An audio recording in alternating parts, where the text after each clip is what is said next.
sur Saïmonde FM. Suivez l'actualité en temps réel. Saïmonde FM, tout près de vous, Ici Merdi le Zolo depuis Kinshasa d'où nous émettons. Bienvenue dans ce journal hebdomadaire. Au programme ce soir, la coalition de l'opposition C64 a annoncé l'organisation d'une marche nationale pour exiger la démission du président Félix Tshisekedi.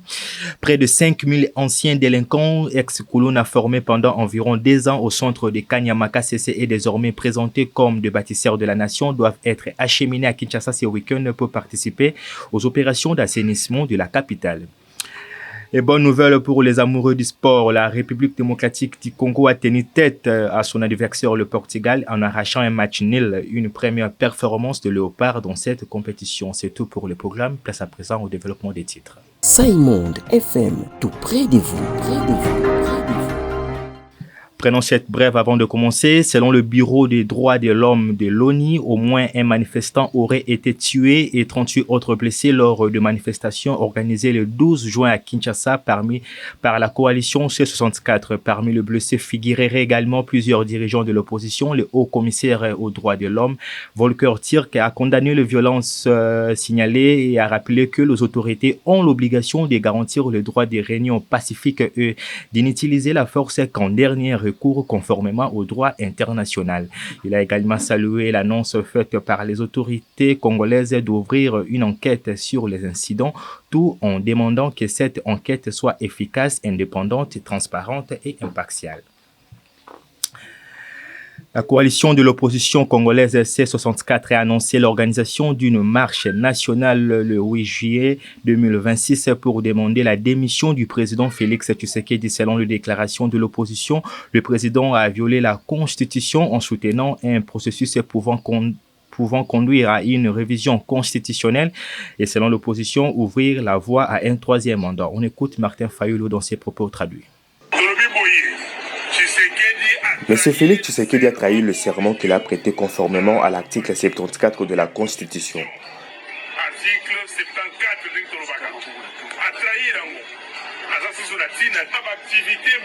Nous avons prévu de nombreuses activités dans les jours à venir, mais la plus importante aura lieu le 8 juillet prochain sur toute l'étendue de la République démocratique du Congo.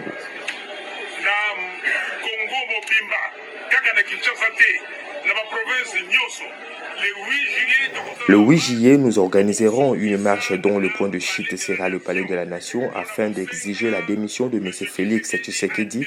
Nous estimons qu'il a trahi son serment. Deuxièmement, nous l'accusons de vouloir diviser notre pays en cédant sa partie orientale aux Rwandais, ce que nous qualifions de balkanisation. Troisièmement, nous considérons qu'il agit en violation de la Constitution. Je l'ai annoncé à l'entrée de ce journal, première prise de parole du lieutenant général Jean-Pierre Kassongo Kabwik, sa nomination comme commandant de la task force chargée de la salubrité et l'assainissement de la ville de Kinshasa sous l'autorité directe du président Félix Tshisekedi. Le jeudi dernier, il s'est adressé à près de 5000 ex-délinquants, désormais bâtisseurs de la nation, après plusieurs mois de formation aux idéaux du service national à Kanyamaka CC. Suivez le lieutenant général Jean-Pierre Kassongo Kabwik dans cet extrait choisi par votre radio.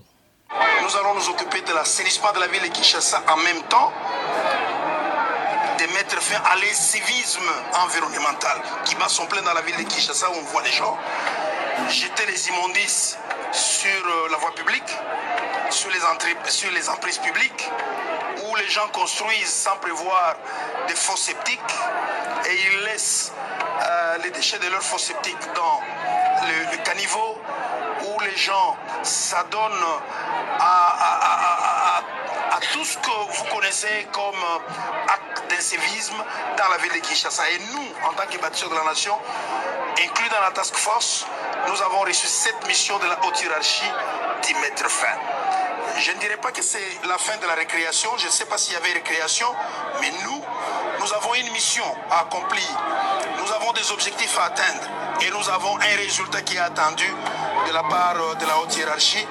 C'est avec ces bâtisseurs, c'est avec les éléments du service national qui sont intégrés dans la task force, c'est avec nous que vous allez voir les résultats qui sont attendus dans la ville province de Kinshasa. Précisons que tous seront acheminés à Kinshasa dès ce week-end et seront déployés dans le cadre de travaux d'assainissement de la capitale. Désormais, ces jeunes percevront 500 000 francs congolais chaque mois en tant que fonctionnaires de l'État. L'actualité en bref, le gouvernement congolais, avec l'appui de l'UNICEF et d'autres partenaires humanitaires, a mis en place des mécanismes de prise en charge pour les enfants devenus orphelins à cause de la maladie d'Ebola. L'aide fournie comprend généralement un soutien psychosocial, une assistance alimentaire et matérielle, l'accompagnement pour les retours à l'école, la recherche des solutions familiales ou communautaires pour leur prise en charge. Saimonde FM, tout près de vous, près de vous, près de vous. Parlons sport à présent. Bonne nouvelle pour les Congolais. Après l'entrée ratée de l'équipe du Portugal à la Coupe du Monde 2026, la République démocratique du Congo a tenu tête à son adversaire en arrachant un match nul, une première performance de ces genres pour la sélection congolaise dans cette compétition. Plus de détails dans cet élément que vous propose la rédaction. La RDC a créé la surprise en tenant tête à Portugal avec un match nul, un but partout lors de leur premier match du groupe 4 de la Coupe du Monde de la FIFA 2026. Le Portugal avait ouvert le score très tôt grâce à João Neves, avant que le Léopard égalise par Yohan Wissa en quelques secondes avant la pause. Ce résultat est particulièrement important pour la RDC qui dispute sa première Coupe du Monde depuis 1974.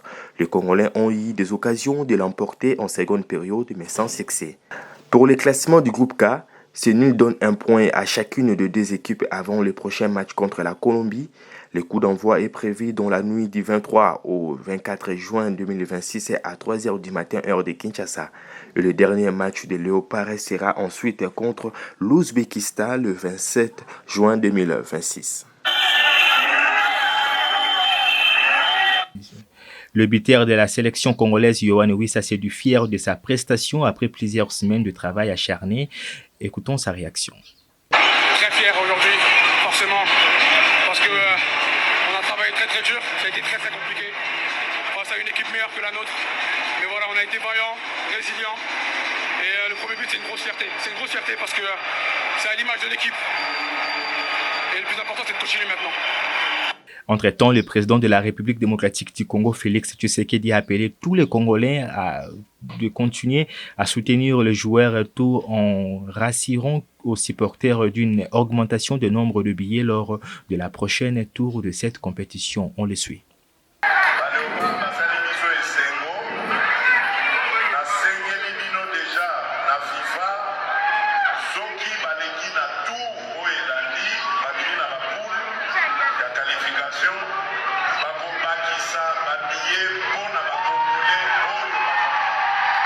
C'est par ici que ça ferme ce journal. Excellent week-end à toutes et à tous. L'actualité continue sur les réseaux sociaux. À très bientôt.